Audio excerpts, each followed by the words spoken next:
आज आप जो कुछ भी हो ना, उसमें बहुत हद तक आपके डिसीजंस भी इंपॉर्टेंस रखते हैं।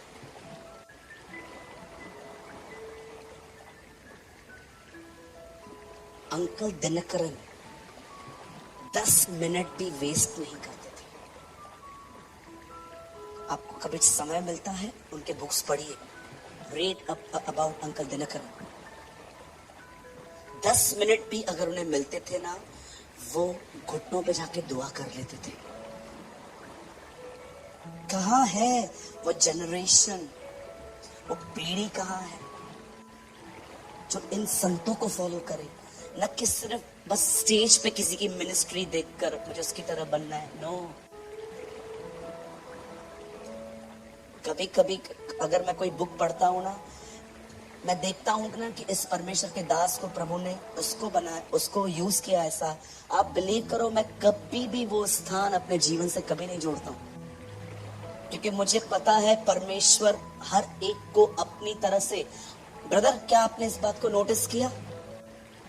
जिस समय लाल समुंदर आया, उस समय मूसा ने एक लाठी ली, पानी में मारी, और वचन कहता है उस लाठी के द्वारा अगले दिन वो समुंदर 2 भाग हुआ। बट क्या आपने नोटिस किया, जब दरियाए यर्दन आई तो यहोशू ने मूसा की लठ नहीं ढूंढी,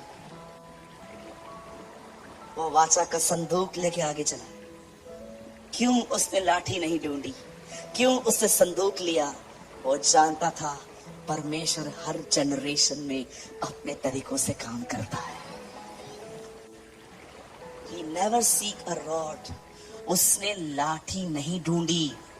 उसने नहीं कहा अरे लाठी किधर है, मुझे पता है मूसा ने किया था, हमारे सामने भी ऐसी परीक्षा आई है, लाठी निकालो। नो, वो अलग ही लीड में चलता था।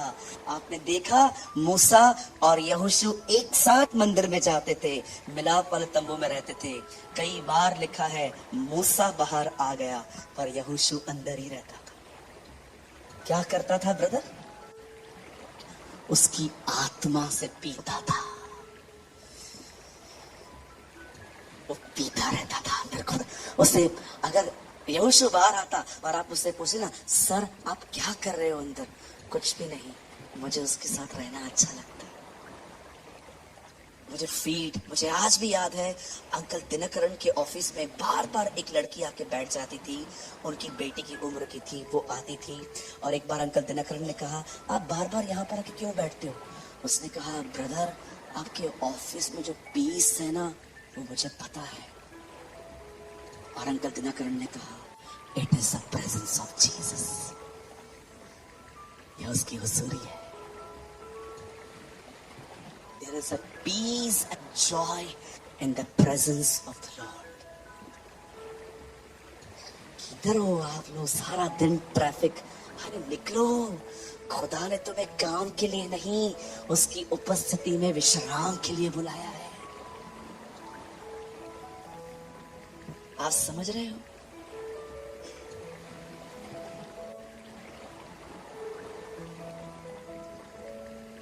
मैं कैथरीन कुलमैन की एक दुआ पढ़ रहा था, सुन रहा था। प्रचार करने से पहले प्रभु को बोल रही थी, प्रभु ओ लॉर्ड, ये ऐसे बात करती थी। क्या तू एक बार मुझ पर फिर से भरोसा करके अभिषेक देगा? मैं वादा करती हूं मैं तुझे महिमा दूंगी। Prayer. When the Lamb of God came, all the angels say Hallelujah. You know, मैं क्लिप देख रहा था कि परमेश्वर को कह रही थी, क्या तू मुझे एक बार फिर से अभिषेक देगा, मुझ पे भरोसा करेगा? मैं तुझे वादा करती हूँ मैं तुझे सारी महिमा दे दूंगी। और जब लोग हीलिंग पाने के बाद आते थे और कहते थे, बहन आपने प्रार्थना की और मैं चंगी हो गई, वो उनके बातों को बीच में काट के उनको बोलती थी, नो, उसी के मार खाने से तुम चंगे हुए हो, मेरी दुआओं से नहीं। परमेश्वर हर जनरेशन को अपनी तरह से यूज करता है। There are such people. कभी कभी आपको फील नहीं होता है कहाँ होना चाहिए था मुझे, मैं कहाँ हूँ? सिर्फ लोग ही दिखाई देते हैं। कब मेरे जिंदगी में वो समय आएगा जब मैं दाऊद की तरह कहूंगा, मैं यहोवा को अपने दाहिनी ओर देखता रहा। I saw the Lord at my right.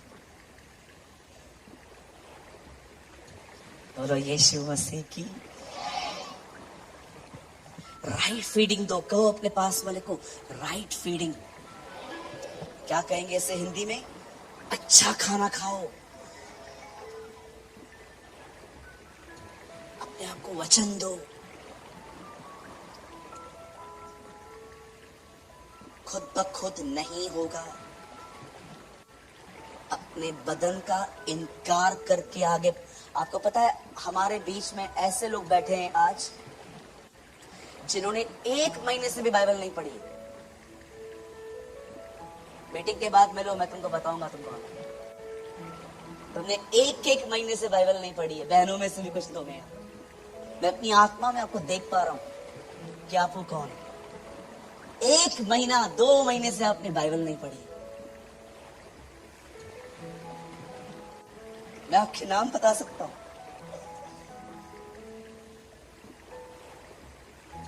तो सर ऐसे मत करिए, ये लास्ट डेज है।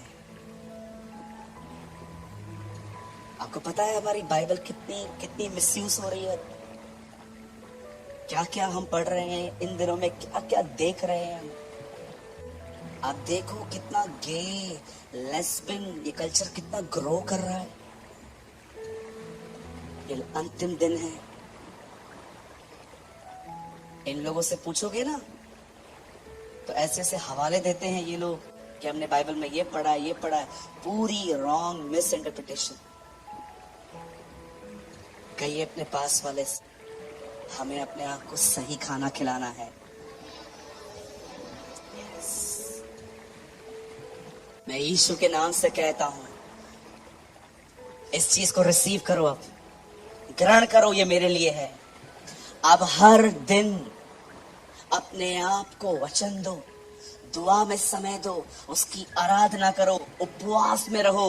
मैं आपको सच कहता हूं, आने वाले दिनों में जब बाढ़ आएगी, आंधियां आएंगी, तूफान आएंगे, आप बिलीव करो आपको टकरा के चले जाएंगे। आप उधर ही खड़े हो, you will stand there. Brother मैं इतना मजबूत हो जाऊंगा? नहीं, तू मजबूत नहीं होगा। तू उस चट्टान पे खड़ा है जो मजबूत है, वो वचन है। धन्य है वह जो मेरी बातें सुनता और मानता है। उसने अपना घर चट्टान पर बनाया, आंधी आई, तूफान आए, लहरें लगी, पर वो घर नहीं गिरा क्योंकि वो घर चट्टान पर, वचन पर बना हुआ था। यीशु के नाम से कहता हूं भाइयों, यहाँ पर कुछ भाई हैं, मैं आपको कहना चाहता हूँ वचन के अध्यापक बनो, उसको पढ़ो। बिलीव मी भाई, 2-3 साल भी बहुत हो गए, उससे पहले परमेश्वर तुम्हें कोई वरदान देकर तुम्हारा इस्तेमाल करेगा।